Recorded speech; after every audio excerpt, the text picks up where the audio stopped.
All right, folks, what's going on? We're back for episode 2 of MMA 101. I'm your host, Drew Dean, as always, with Josh Stillman. Kind of having a little spin-off show here, MMA 101, we're calling it, talking about the recent happenings in MMA.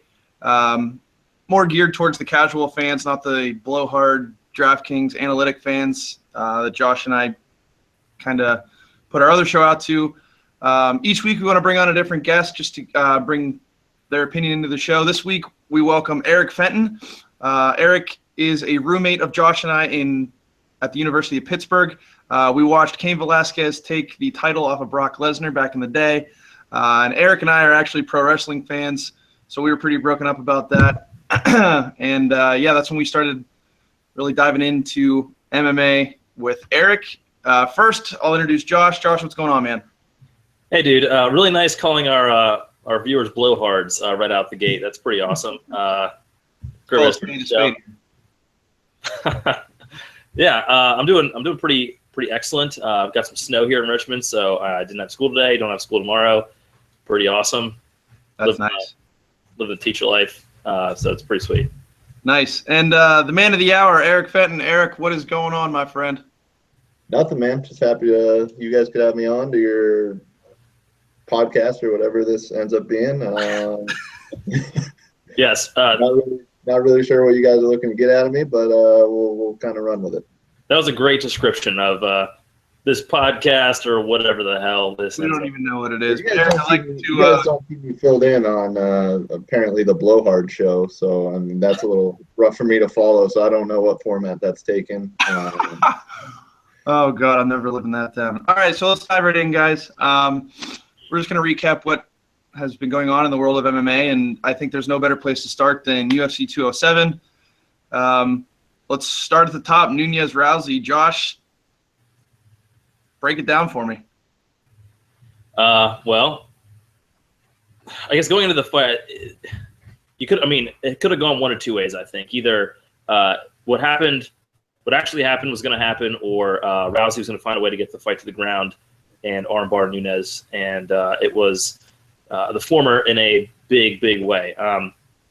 Watching the fight, I didn't think that I'm sort of like going back and forth on this, and we'll get to this in a second, but I mean, the nature of that beatdown, how out of sorts Rousey looked from the start. Like, she looked in shape, but she once the bell rang to get them going, she looked just like she didn't know what to do at all. It was pretty ugly. One of the worst beatdowns I've seen in a championship fight ever. Completely one-sided from the first punch. She was out of it. So curious to hear what you guys think about, like, where she was at beforehand. Is she broken completely? Are we ever going to see her again? So, yeah, I mean, what are your guys' thoughts on the actual fight before we get into all those questions? Yeah, go ahead, Eric.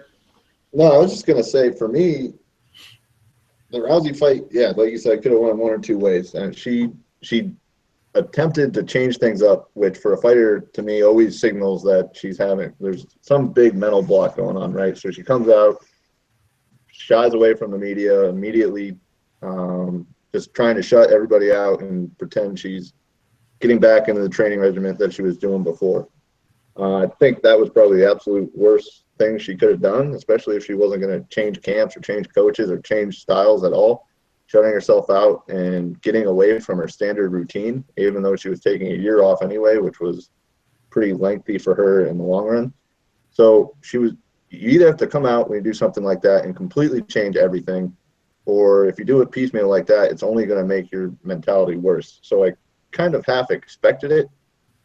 And I would kind of compare her to a Chuck Liddell, Tito Ortiz, all these guys who came out and were dominating divisions, knocking people out. But really, because the division was kind of weak and the UFC was just coming up, which her division was just coming up, she was kind of fits that mold where she was just going to come out and get rocked by somebody who actually knows what they're doing, especially when she wants to not play to her own strengths, which seemed to be what happened in that fight. So that was kind of where I was at. I kind of expected it to happen. I wasn't really surprised. It has to be embarrassing, but if she wants to make any kind of comeback, I think she's got to go back to the drawing board and come build from the ground up, so to speak. She's got the strong background, but that's a really interesting perspective. I never really thought about that. Like, I don't know. I kind of downplayed her, like, avoiding the media and all that because she's always had like this badass, hard ass persona, and I figured, that's her. But that's interesting that that's an interesting point you make, and I looking back on it, I guess I would tend to agree with that. I'm kind of upset about the fight.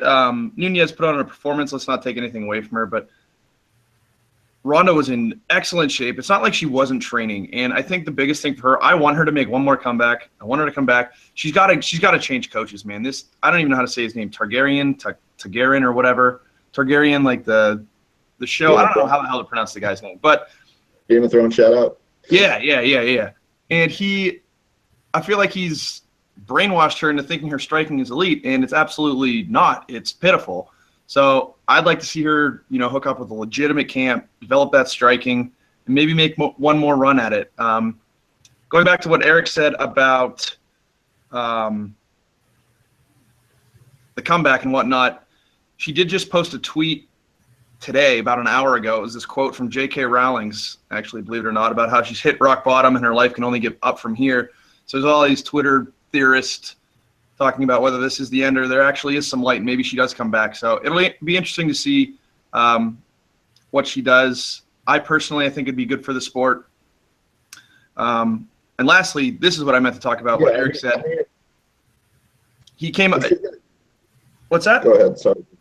I was just going to say, if she does attempt a comeback, I don't think it's jump into a title fight right away after a year off where you've clearly been mentally destroyed over your entire persona crumbling out from underneath you, right? I think that was the worst decision she made, and everyone lied to her that she was ready for a title fight after a year off. I mean, she looked in phenomenal shape, but when you get rocked like that confidence-wise, take a normal fight against somebody you can plaster and build your confidence back up instead of sheltering yourself from everybody and shutting everyone out and then going out and facing the title holder of the division. Yeah, Drew, what were you going to say? Lose Drew? All right, he'll be back in. Drew, Eric, I think that was a great point that you made about how she dominated the division because it was so like up and coming and there wasn't really like that level of talent yet, and now we're seeing that. I think the division has grown, and like her aura, of invincibility got completely smashed by Holm. So before that fight, she looked invincible because of like her one dominant skill set. But like if you go back and watch some of her fights, like her striking never looked really good, but she was able to just kind of like charge forward behind these punches because she didn't have to worry about like the boxing of her opponents. Most of her opponents didn't have the kind of power that Nunez had or the kind of skill that Holm had. And so she could just like rush forward behind some like wild punches and get the clinch and then do her throw armbar routine. But against Nunez and Holm and against like the best athletes in the division, she's not gonna be able to do that anymore. So yeah, I mean like the fact that her striking got super exposed to like an insane degree just means that now everyone kind of knows what the book on her is. Just stay away from the clinch at all costs, and you can box her up without too much trouble. If you're any kind of athlete or have any kind of boxing skill, you should be able to beat her that way, and that's what we saw. Nunez is tailor-made to exploit that kind of weakness, and she did it insanely well. You back, Drew? Yeah, sorry about that, guys. My computer kicked out on me there. Are we good on that? Are we going to move on? So, yeah, I mean, that's it for the fight, I guess. Do you guys think that she's going to be coming back? That's so hard to speculate on right now. I hope so. I think it would be good for the sport. Obviously, I think they give her I don't want to say a cake matchup, but if she does come back, she's going to get an easy matchup. So the UFC can make even more money out of her. And I'm hoping her mom steps up and says, this coach is an ass. Like, you got to move on, go to like an elite camp. Because I know her mother and her head coach do not get along. There's been a lot of tension amongst them. So that's what I'm hoping for. I'd like to see her go to a legitimate camp, work on that stand-up, and have one more crack at it. Yeah, I guess my opinion on a comeback is, I mean, there was all the hype about her leaving was that she was so marketable and such a force. And I think a lot of that came with her star power in the UFC. Now that that's kind of cracked and she's been out of the spotlight for a year, I don't know that the demand in other areas of entertainment is kind of there for her, to be honest. You look at her trying to be an actress or whatever she was trying to do for a couple fights there before home, and that wasn't, I mean, she's not Julia Roberts, right? So as long as they stop making action movies with random roles for her to fill in, I think she's back in the UFC trying to make money, trying to make a comeback. So hopefully, to Drew's point, she finds a way to get out from under that coach and really does try to build on top of her base skill set that got her to where she is today without the aura and invincibility that she kind of used to prey on some of the mediocre talent in that division that was there while she was dominating. Yeah, I agree with what you just said about how the fact that it doesn't look like those acting jobs are going to be there for her now that she just got completely embarrassed twice in a row, and the kind of review of her acting skills to this point hasn't been very positive anyway. So if she's gonna be in Hollywood, then she needs to have that aura of invincibility. She needs to have that I don't know, cachet or whatever you want to call it. She doesn't have that anymore. So just to pat myself on the back real quick, I was tweeting the fight for SureDog.com during the event, and Shameless plug. Yeah, shameless. That's fine. During the fight, I said, I tweeted that I don't think we see her back again. I think I was as shell-shocked, not as shell-shocked as she was, but pretty shell-shocked about how bad that fight went for her. But yeah, I think you're on that. She's going to end up coming back, and I'm going to have zero confidence in her unless she ends up at another gym. It didn't look like she had done any kind of sparring or anything. She just doesn't look like she knows how to respond to people throwing punches at her. She just doesn't know how to react to that. And but then Raquel Pennington came out and said that she actually did spar with Rousey, but Rousey made her sign a non-disclosure agreement. Did you guys see that? Yeah, I did. I think that's pretty. I mean, it's good that she had sparring. You need to have sparring, especially if you're going to go against someone like Amanda Nunes. But the fact that she did and it still went this badly doesn't bode well, I think, for her. I think most people were sort of thinking that she needed to work on her striking, and that was the biggest thing that she needed to do in order to get better. And clearly she needs to work on her defense. But it sort of looked like going into the fight that was sort of the plan, was for her to stand with her a little bit. Her coach Edmund was talking about how she needed to make her miss and move her head and stuff before the fight started. When really what she should be doing is figuring out more ways to get the fight to the floor. She doesn't have any sort of low takedown shots, double legs or whatever. That's what she should be working on, don't you guys think, so that she can get the fight into her wheelhouse and not try to be this elite boxer that's clearly never going to happen for her? Without a doubt, man. She just stood in front of her and walked through her and tried to close the distance that way. You need to throw some feints, move your feet. It was just a poor game plan. But I will say, in an ideal world, she comes back, she wins her next fight, and there's always this one company that will take her. And that company is WWE. Yeah, Ronda Rousey at WrestleMania, round 2. That was going to be my one amendment to what I had said earlier, was that there will always be a certain fan base that'll be more than happy to take another girl running around a ring in spandex. So, and she clearly is alluring to that fan base as well. To Josh, to answer your question, I think, everyone wants to talk about striking, but when you really look at what she's been able to do in the division, it's pretty much toss people around and then get the submission on the ground, right? So she'd come in bigger, stronger, and bully people, but to your point, she really has no wrestling, no takedown defense, and is unable. I mean, it appears she has a glass jaw at this point and just gets rattled whenever she actually does get hit. think we're kind of downplaying the whole psyche and mentality aspect of it too. All the reports and stuff coming out after she lost home of the depression and the supposed alleged suicide watch that she was under and all of that. I mean, that is difficult to come back from and build yourself up. And when you don't want to put yourself in that routine, typical training camp, just doing the media stuff, putting yourself out there, getting comfortable again, I mean, you're going to have nerves up until the moment you step in the ring. And she had nerves the moment she got hit in the face and then didn't know what to do about it. All the training goes away because you start panicking because you got the bugs in your stomach. So I think that was a huge aspect as well. I don't think she's going to be successful again until she can turn around her psyche and try and fix that glass jaw that she got. That seems to be part of the mentality, losing that mentality. Yep, I totally agree with you on that one. Anyway, we'll see. We'll have to sit back and wait on Rousey, see if she comes back. Let's dive into the co-main of the evening. Dominic Cruz, the champion, versus the challenger, Cody Garbrandt.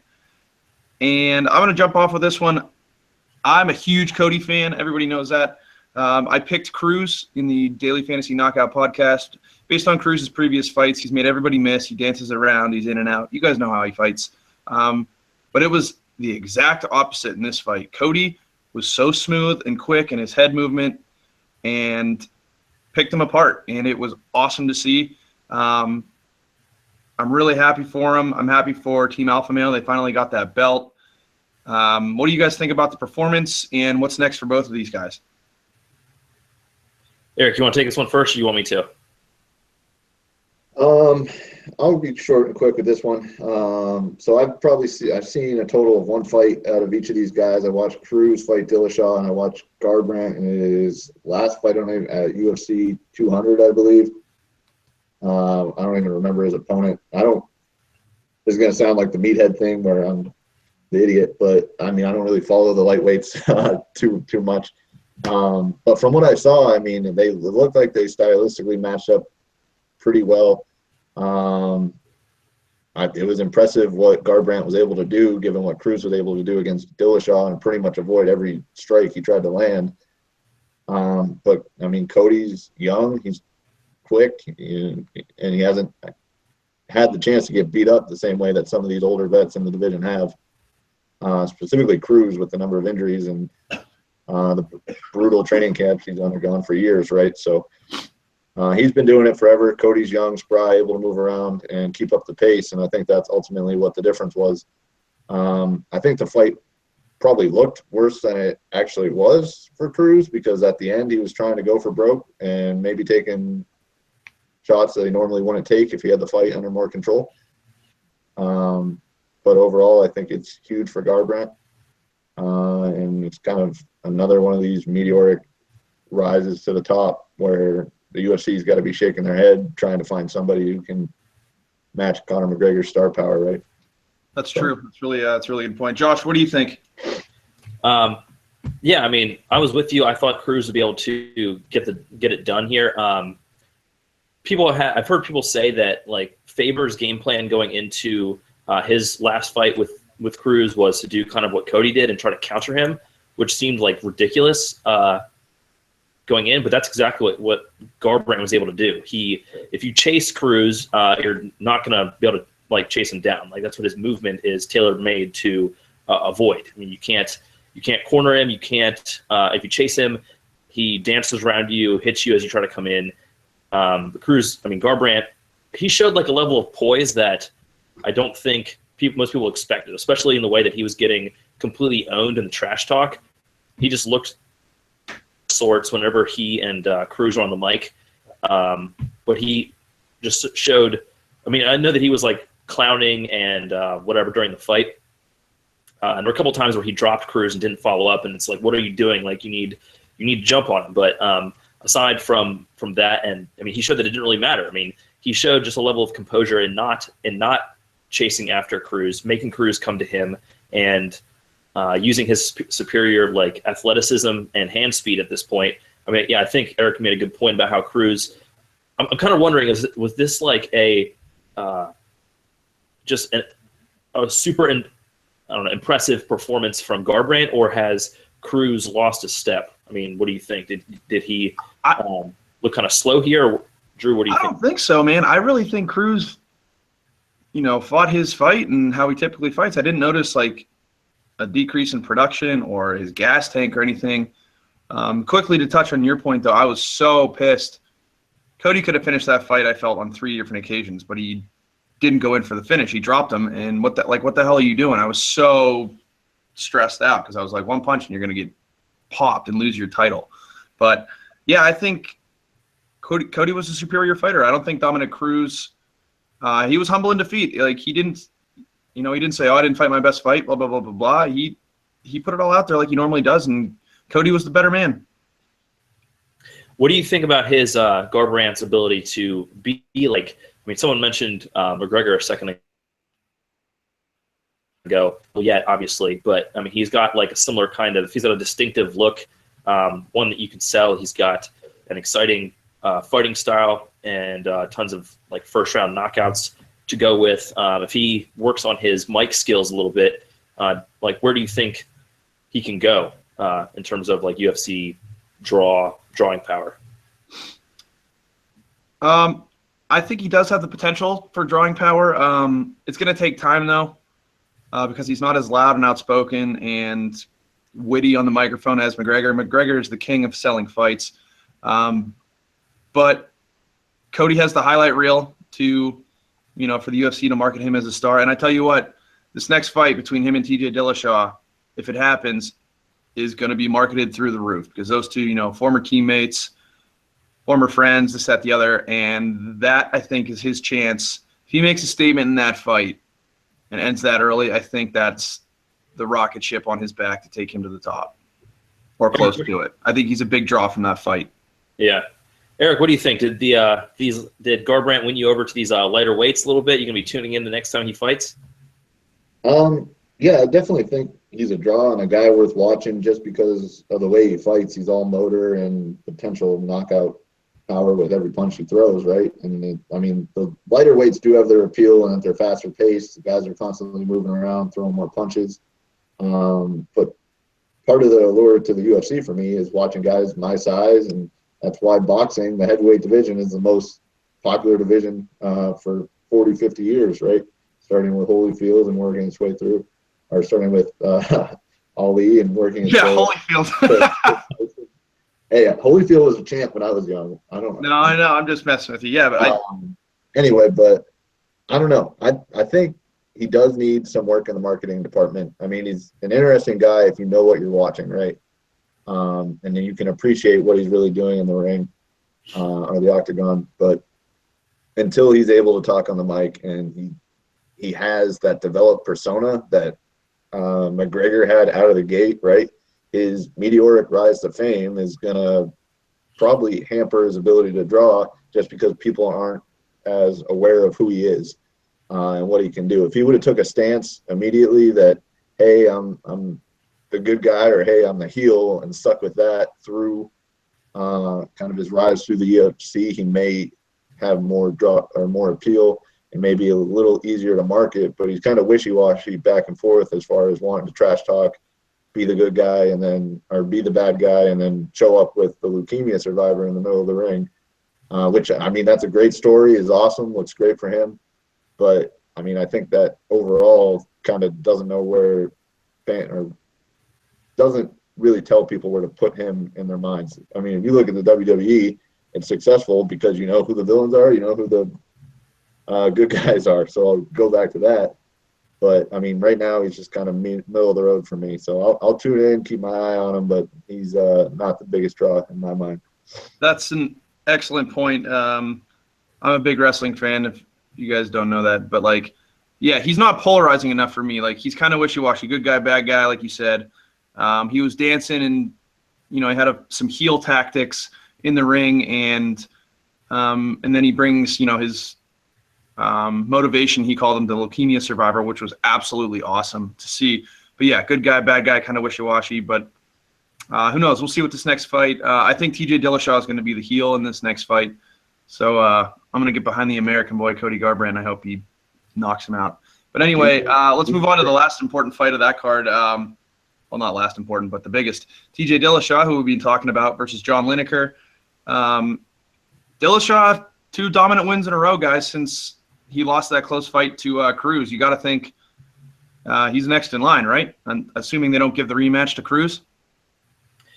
Yeah, I think the Dillashaw fight makes the most sense here. Like, Garbrandt is already trying to do the McGregor thing and like call out other people, like bigger money fights with like Aldo. Aldo's got his hands full at featherweight and possibly lightweight, so I don't think that he's going to get any other kind of fight. And to your point, the Dillashaw fight I think is going to be a pretty solid fight. I mean, it could highlight, it probably wouldn't be the best like pay-per-view headliner, but it could easily be a very, very solid co-main or headline a Fox card or something like that.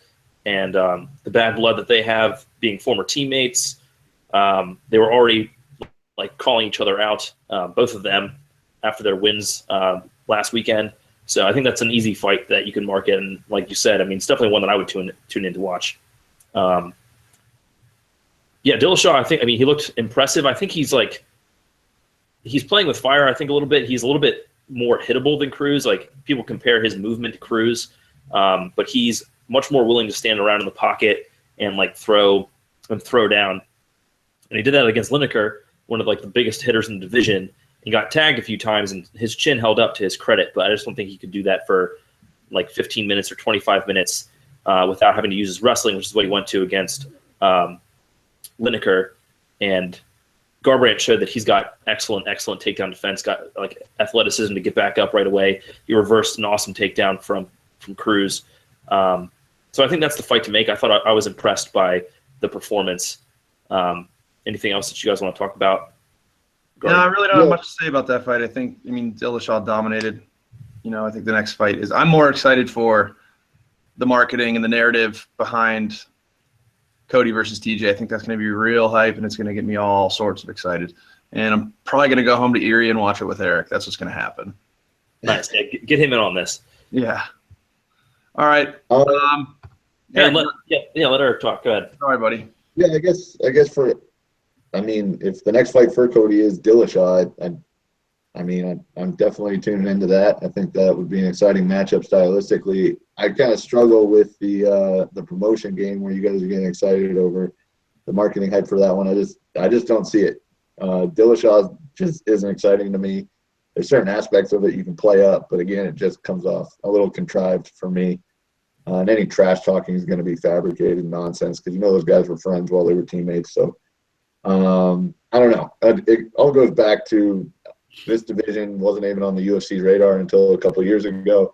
I think it ends up being a main event on a UFC fight night on a Friday night, Saturday night, whenever they do those matchups. And I think it's a good fight. I don't think it has the pay-per-view draw to kind of co-headline a main event at this point. Maybe it gets there one day, but I don't think the division, even though the division's fairly strong stylistically and talent-wise, I just don't see the appeal being there right now for pay-per-view draw. That's an interesting take. I can't argue with it. All right, last thing we're going to talk about here. This weekend, Sunday night, BJ Penn, the prodigy, makes his return against Yair Rodriguez. Josh, you had a hot take the other day. You texted me about this, so I'm going to let you lead off. I forget what my hot take was to you. Probably that Penn's getting knocked out in horrible fashion. Was that it? Yeah, pretty close to that. Yeah. After watching, I kind of hope that he comes back looking somewhat better, but you just can't be confident after his one fight at 145. He looked atrocious in his trilogy fight with Frankie Edgar, coming out with that like really weird tiptoey stance. He just looked awful. He's been training off and on apparently with Greg Jackson, but he announced last January that he was coming back to fight, and his return has been delayed like 4 or 5 times, either because of injuries. There were like allegations of sexual assault levied against him, so he got pulled from a one fight.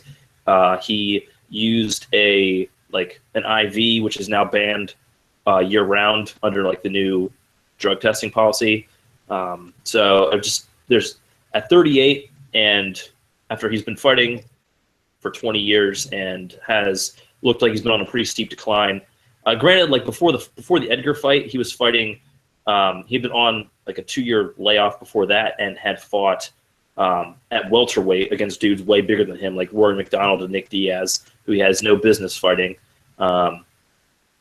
So he actually won the first round of the Diaz fight, which was pretty impressive, but then got destroyed, got completely whooped on the last 10 minutes of that fight. I don't know. You just don't have any confidence in him. And Rodriguez, I think, is just a horrible matchup for him because Rodriguez is wild and crazy and is limited in some ways. Like, he's not the best boxer, but he's just a freak athlete and can kick from the outside like no one's business. And if Penn can't like really close him down and get out of kicking range, I think he's going to get just demolished. I mean, I don't want to see BJ Penn eat a wheel kick and die and go into retirement again. Like, so I'm kind of confused about like the UFC pairing him up this way. His first couple opponents were more reasonable, like Dennis Seaver or Cole Miller, like these guys who had reasonable names but weren't these, I don't know, like weren't knocking on the door of title contention or these athletic freaks who were really going to tune up BJ. So, Eric, what do you think about Penn coming back? Yeah, I was just trying to ground myself on BJ Penn and what he's actually done in the last 15 years, since I haven't heard that name since 2000. I think for a casual fan hearing, they probably don't even remember who BJ Penn is. So I'm struggling to see the motivation out of both the UFC and out of Penn, unless he's hurting for money at this point. But I mean, just looking at his record, he hasn't won a fight in 6-7 years in the UFC now, against Matt Hughes in 2010. And he's going to come and fight a guy who's got a 6 win streak over the last 2 or 3 years, like you said, knocking on the door of title contention. It looks like a money grab on all sides, kind of UFC banking on the name draw of Penn to kind of anchor this fight night. And, I just can't see how he even competes with a guy who's been doing it, training like this for as long as he has. So I guess you could point to a similar matchup kind of being Anderson Silva versus Cormier, where he just kind of went in for kind of the show of it all and the allure of being in the octagon again when everyone knew he didn't really have a chance. But, I mean, you'd hate to see him go in there and get crushed and just kind of hurt his legacy a little bit when at one point he really was kind of cream of the crop. So it'd be disappointing to see him go in there and get crushed, but I think that's exactly what's going to happen. Yeah, I'm right there with you, man. I think this is strictly a cash grab for the UFC. BJ Penn's been, I'm sure, clamoring to fight one more time, so they're going to put him on the main event of a free card up against an up-and-comer just to, kind of elevate Rodriguez. I believe the term is get Rodriguez over, get him over with the fans. Is that? Look at you with the little wrestling talk. Yeah, we want to get Rodriguez over, so he's going to go in there and job to him, as they would say. Yeah, man, I'm concerned it's going to be – I'm sure he's going to get a decent payday just to go in there. And I hope he has a good showing just because of his legacy and all that. But at the end of the day, I agree with Eric and what he has to say. It's just – it smells like bad news, and I'm willing to bet he gets stormed. So yeah, this fight's in Phoenix. So I just don't see it. It's a big name to put the UFC in a new place and draw fans into an arena that they wouldn't have come out in droves for some of the undercard guys. It's a Fox free card on NFL Sunday, like playoff Sunday, like. Yeah. You know what I mean? I think it's just a cash grab. They want to get as many viewers as they can, and all the old heads like us are going to watch because we know who BJ is. And how does he even look like in the promotion for this, like, coming up? Does he look like he's in shape and able to contend, or does he look like a 40-year-old guy trying to make some money? I haven't watched the countdown show that just came out, I think, a couple days ago. I saw on Twitter that people were saying that he looked slow, but I haven't seen it. So, yeah, I'm not sure. Sounds like he's got a real shot. Yeah. Yeah. BJ Penn comeback 2017. This is his year. Don't sleep on him. Don't sleep on BJ Penn this year, guys. New year, new pen. That's right, New baby. year, new Penn. All right, guys. Well, that about wraps it up for this episode of MMA 101. Tomorrow night, Josh and I are going to be breaking down the UFC Phoenix card. Probably broadcast a little later in the night. I would say like 8:30 or 9. I got some stuff going on. But tune into that, as always. Thanks again to Eric for joining us on the show. Brought a lot of good insight. He was kind of nervous coming on. He didn't know what to talk about, but he stepped in and didn't miss a beat. So we're going to have him on again, I assume, in the near future. Josh, you got anything else? No, I mean, I think that's pretty much it. I should have an article coming out about Penn on Low Kick MMA, why he should have stayed retired, just kind of like an opinion piece on that. And yeah, I mean, we're going to be back to Daily Fantasy Knockout next tomorrow. And so in the meantime, if you guys like what you heard today, give us a like here on YouTube or on iTunes, positive ratings, all those kinds of things help us out. More shameless plugs here before we get out of here. So thank you guys for watching, and we'll see you guys tomorrow. All right, guys. See you tomorrow. Thanks for having me.